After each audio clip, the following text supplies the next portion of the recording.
Hey guys, welcome back to my channel. Today, I'm gonna be doing something that I've never done before, which is a get ready with me video. I never thought that I'd ever make a video where I put on makeup because even just a few years ago, the only thing I put on my face was lotion and sunscreen. But after studying abroad in South Korea, I was introduced to Olive Young and spent a lot of time there playing with the makeup products and figuring out which products match me. I think I found my makeup style and I thought it would be fun to make a video because I just know that it's gonna change throughout the years. This is my way of remembering my 21-year-old self's makeup style. But as I put on makeup, I thought it would be fun to share some of my thoughts from my time in South Korea. It's been about a month since I've been back, and let's just say that I started processing my experience and it's making me miss it so much. This is one of the ways where I'm trying to just remember all the good times and the things that I've learned. But enough with the chit chat, let's get right into the video.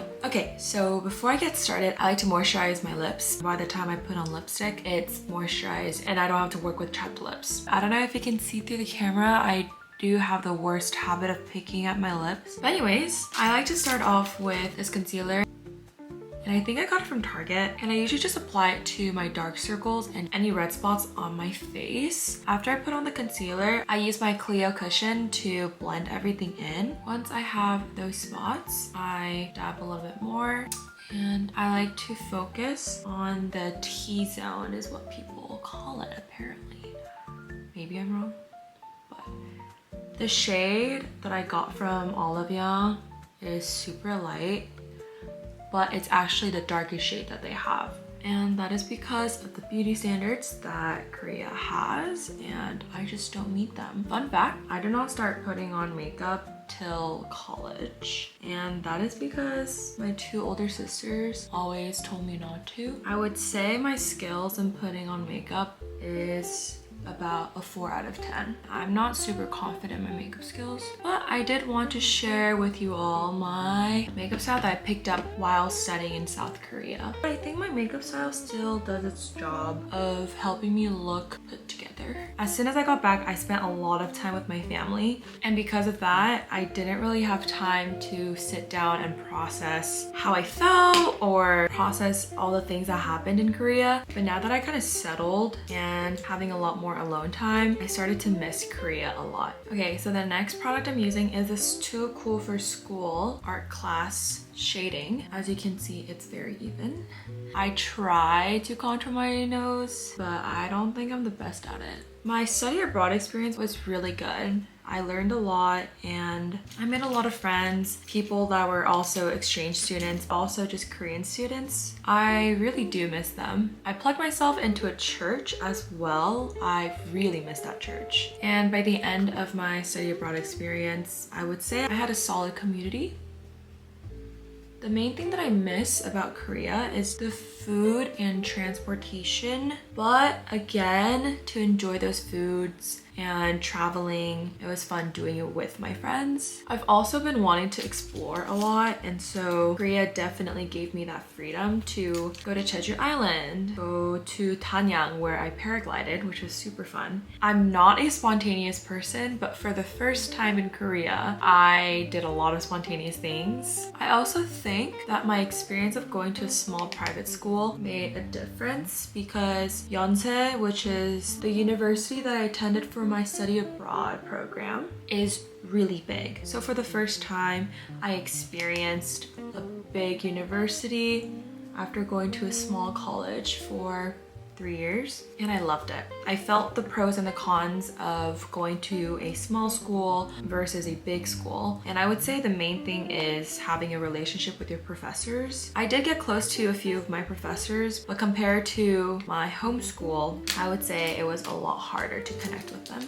Okay, the next thing I'm gonna do is I'm gonna do my eyes, and for my eyes, I've been using this 3CE eyeshadow palette. I just love the shades. Another thing is I'm done with college. I graduated a semester early, so I'm walking in May. So right now I'm technically a senior, but I'm done. I'm not the best at putting on makeup. That is why this is not a tutorial. I think studying abroad was a really good move for me. I know some people questioned my decision because it was my last semester of college and I was spending it abroad. I was never gonna study abroad during my time in college, but because I have family in Korea, I just knew that it would be super fun to spend 4 to 5 months with my extended family, get to know my culture, and explore my parents' hometown, which was super sweet. I remember walking with my dad in the neighborhood my mom grew up in, and he just shared his stories of when they were in college and they were dating, and my dad would always drop her off after class. And honestly, I wouldn't have known that story unless I went. Also, as a Korean American, I never really thought about how my Korean culture affected me until I went to college. I went to a predominantly white college, and I definitely experienced a culture shock because I didn't realize how Korean I was. So throughout my college years, I was just trying to figure out how much of the Korean culture influenced me. But when I went to Korea, I thought it would be super easy for me to adjust, but it wasn't. I was super confused because there were these unspoken rules that I just didn't know about. There's a Korean term called nunchi, which comes from a high context culture like Korea, and it's technically the idea of having to read the room without saying anything, which I was already used to because I was surrounded by the Korean culture growing up, but those are just small examples that I can think of off the top of my head. Also, I just used this mascara from Holika Holika, also got it from Olive Young. I would say this is one of my favorite mascaras. The next one is I'll be using this Lily by Red eyeliner.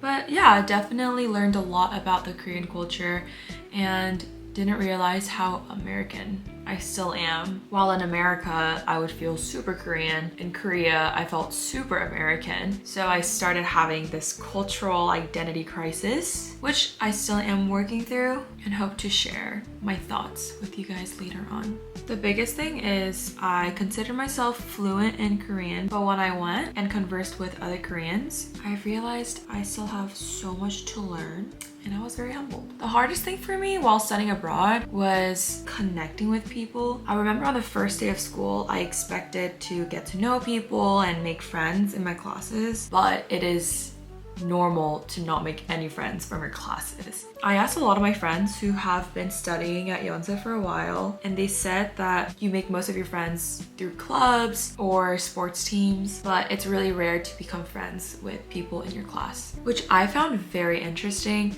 because most of my friends in college, I met them through my classes. So that was another culture shock moment. Personally, the biggest takeaway was realizing how American I was. I think I finally understand what it means to be Korean American. I'm not the best at doing my eyebrows, but practice makes progress. I did give myself a little challenge, which was to visit Korea every single year. And that is because I just don't want to lose my Korean values, and I want to make sure I pass it on to the next generation. Ugh, you know what I do miss so much? I miss konos, which is koin 노래방, which means coin karaoke. And Korea has a lot of those where there's a bunch of karaoke's, and when you go in, there's a bunch of rooms, and you just go into one and you put in cash, or you can pay with a card, and you either pay for the amount of songs you want to sing or how long you want to be in that room and sing. And I would go all the time. If I was stressed, if I was bored,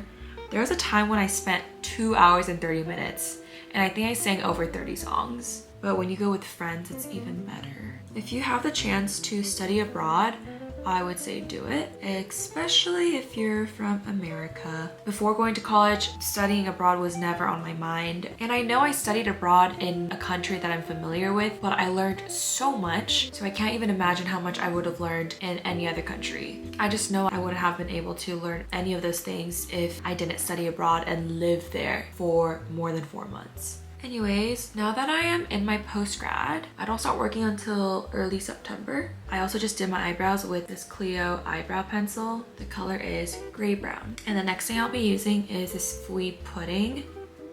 And I love this color. I think it matches my skin tone super well. But I like to use it as a blush, but also my lips. But studying abroad just gives you a different perspective on life. And here I am, still processing the things that I learned. So the next thing I'm using is this Finish setting powder from also Too Cool for School.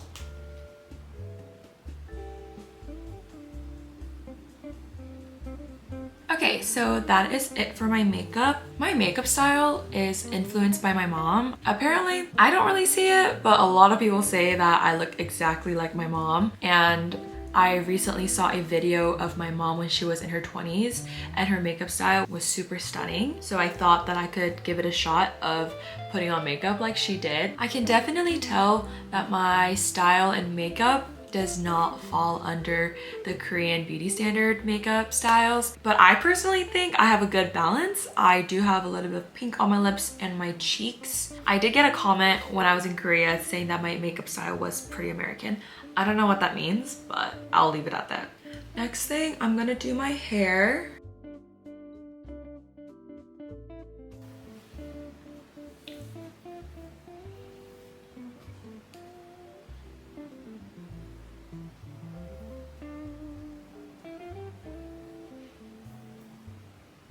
Okay, so because I cut my hair, it's been really hard to find a hairstyle that can work for me, especially because I got layers. I kind of have curtain bangs, and so they kind of get in the way at times. These clips have been coming in handy, so honestly, this has been my go-to hair. Anyways, to get a little deep, the process of me finding my makeup style in South Korea was kind of like finding my identity as a Korean American. I remember in college, my friends would always ask me why my clothes are only in black, white, gray, beige, and I didn't know at the time. But I went to Korea and I realized my fashion was similar to the people in Korea because their styles were really minimalistic. Just thinking about it, I grew up watching Korean dramas, and a lot of the Korean dramas have very simple fashion. So that's something I've noticed about myself. But when I spoke Korean, people automatically just knew that I was from America because I have an accent when I speak Korean. So for the first time, I think I've realized how important it is to identify myself as Korean American because those two cultures make me who I am.